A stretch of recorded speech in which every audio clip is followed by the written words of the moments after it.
नमस्कार मंडळी, श्री स्वामी समर्थ.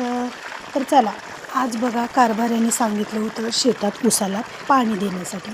मग उसाला पाणी द्यायचं म्हणल्यावर दारं तर तोडावं लागतं. इकडं पाणी, इकडं दारं सोडलं की तिकडल्या कडेला जाऊन पाणी बघावं लागतं. त्याच्यामध्ये बरंच काही अवघड काम असतं. शेतकऱ्याचं जीवन वाटतं तितकं सोपं नसतं. प्रयत्न हे करावंच लागतं. आणि मी तर पहिल्या वेळेसच हे करते. मला तर याच्यातली जास्त काही अनुभवच नाही.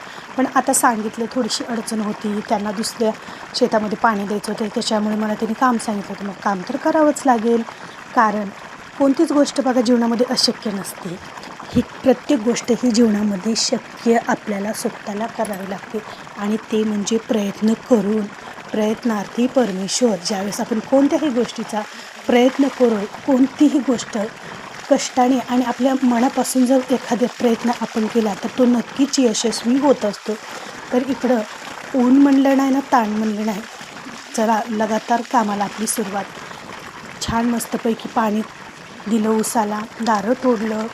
पहिल्यांदा सांगितलं त्यांनी 1-2 वेळेस मला ते कसं तोडायचं ते दारं, म्हणजे आमच्याकडे दारं तोडली नव्हती, ते सांगितलं त्यांनी समजावून. नंतर मी दिलं. अशा प्रकारे बघा इकडं सगळ्या सऱ्यांनी चांगल्या प्रकारे भिजवल्या. नंतर पाईप जोडायचा होता. आता पाईप जोडायला येईल का नाही हाच मोठा प्रश्न होता. पण चला बघूया म्हणलं ट्राय करून, कारण ट्राय केल्याशिवाय तर काहीच होणार नाही. त्याच्यामुळं अशा प्रकारे आधी जरा थोडंसं फ्रेश झालं, कारण उन्हामुळे इतकं जीव कासावीस होत होतं ना. थोडंसं फ्रेश झाले आणि नंतर मग पाईप जोडायला सुरुवात केली. तर काय, प्रयत्न केला तर अशक्य गोष्ट ही शक्य होतेच. अशा प्रकारे ही पण शक्य झाली. तर असा होता आजचा व्हिडिओ. कसा वाटला? चला तर मग सर्वांना श्री स्वामी समर्थ. आणि तुम्हाला शेतीतले व्हिडिओ कसे वाटतात नक्की सांगा.